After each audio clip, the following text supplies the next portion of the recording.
Bismillahirrahmanirrahim. Assalamualaikum warahmatullahi wabarakatuh. Kita masuk ke pembelajaran tema 1, subtema 1, pembelajaran 3, dan pembelajaran 4. Lanjut ke halaman 20. Silakan Anda terbaca ceritanya di rumah, yang mana cerita ini menjelaskan Pak Rudi mengajak Edo melihat kelincinya, di mana air seni kelinci ini dikumpulkan ke dalam wadah dan dijadikan pupuk organik. Gunanya apa? Gunanya untuk memupuk sayur-sayuran, tanaman, ataupun bunga. Kemudian orang lain datang, yaitu Pak Eko. Pak Eko ini meminta air seni kelinci ini untuk tanamannya. Akan tetapi Pak Rudi pun memberikannya. Pak Rudi memberikan air seni kelinci. Kemudian Edo bertanya, kenapa Bapak memberikannya? Dan Pak Rudi pun menjawab, kita harus saling tolong-menolong karena kita adalah makhluk sosial. Kita tidak bisa hidup sendiri. Ini pun sesuai dengan Pancasila, yaitu sila kemanusiaan yang adil dan beradab. Halaman 21. Nilai-nilai yang terkandung dalam sila-sila Pancasila. Pancasila itu ini sudah pernah kita pelajari di kelas 4 kemarin. Pancasila itu ada 5, yang mana Pancasila ini merupakan dasar negara Indonesia. Sila yang pertama adalah yaitu ketuhanan yang Maha Esa. Setiap orang di Indonesia percaya kepada Tuhan yang Maha Esa, namun menjalani keyakinan agama sesuai dengan kepercayaan mereka masing-masing. Namun kita semua harus tetap rukun dan saling menghargai. Sila yang kedua, kemanusiaan yang adil dan beradab.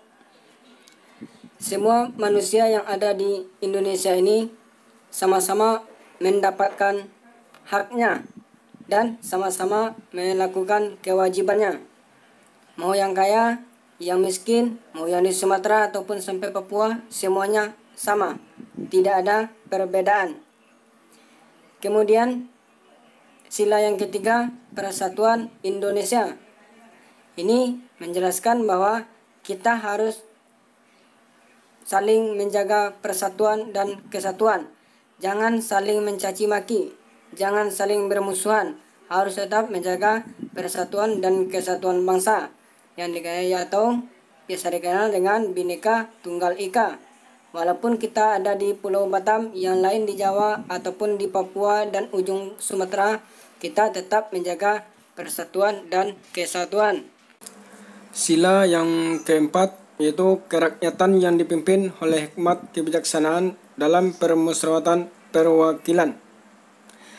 Ini bisa kita ambil contoh kalau kita di sekolah mungkin ada musyawarah atau rapat dengan sekolah. Kalau misal kita lihat di RT, RW, itu ada musyawarah di RT atau RW. Kalau kita lihat lebih jauh lagi, seperti di Batam, Kepulauan Riau atau Indonesia, itu ada yang namanya DPR, DPRD, yaitu untuk melaksanakan musyawarah. Kemudian sila yang kelima adalah keadilan sosial bagi seluruh rakyat Indonesia. Ini siapapun rakyat Indonesia, mulai dari Sabang sampai ke Merauke, mereka harus mendapatkan keadilan. Kalau kita ambil contoh di 5 Abdullah bin Mas'ud, insya Allah semuanya harus mendapatkan keadilan. Mau yang pintar, mau yang kurang pintar, mau yang anak guru ataupun anak guru, insya Allah semuanya tetap sama.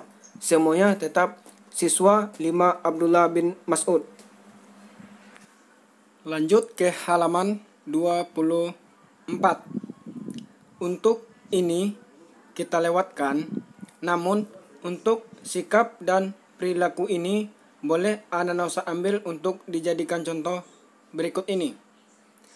Untuk gambar bintang ini tidak usah dibuat, cukup dibuat dengan tulisan bintang. Kemudian simbol bintang ini merupakan simbol Pancasila yang pertama, yaitu ketuhanan yang Maha Esa. Kemudian anak usah buat apa contoh sikap yang sesuai dengan sila yang pertama ini. Lanjut ke halaman 25. Ini rantai simbol sila yang kedua, pohon beringin, sila yang ketiga, kepala banteng, sila yang keempat, padi dan kapas, sila yang kelima. Kemudian silakan anak-anak usah cari dan boleh minta tolong ke orang tua apa contoh sikap yang sesuai dengan sila tersebut. Masuk kita ke halaman 27. Peta kondisi geografis negara Indonesia. Ini contoh peta Indonesia. Kemudian luas dan letak wilayah Indonesia di peta. Yang mana luas wilayah Indonesia itu diperkirakan mencapai 1,905 juta kilometer.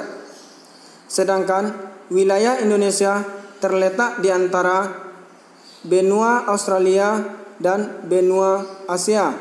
Di sini benua Australia, bagian sini benua Asia. Dan terletak di antara Samudra Pasifik dan Samudra Hindia. Untuk ini silakan anak-anak pindahkan ke dalam buku catatan. Lanjut ke pembelajaran 4. Ini contoh denah kandang kelinci. Ini contoh denahnya. Kalau kita ambil contoh denah sekolah juga bisa. Ini contoh denah sekolah kita. Untuk halaman 32 sampai halaman 35 ini kita lewatkan. Akan tetapi kita ganti dengan kondisi geografis Pulau Batam.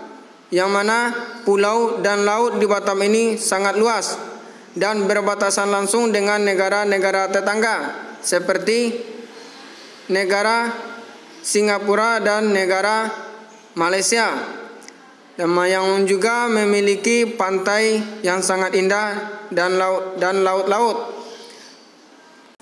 Kemudian lanjut ke halaman 37. Di sini ada cerita dengan judul Gotong royong modal dasar pembangunan yang terdiri dari 3 paragraf. Silakan anak usah baca cerita ini, kemudian cari paragraf, cari kalimat utama di setiap paragraf.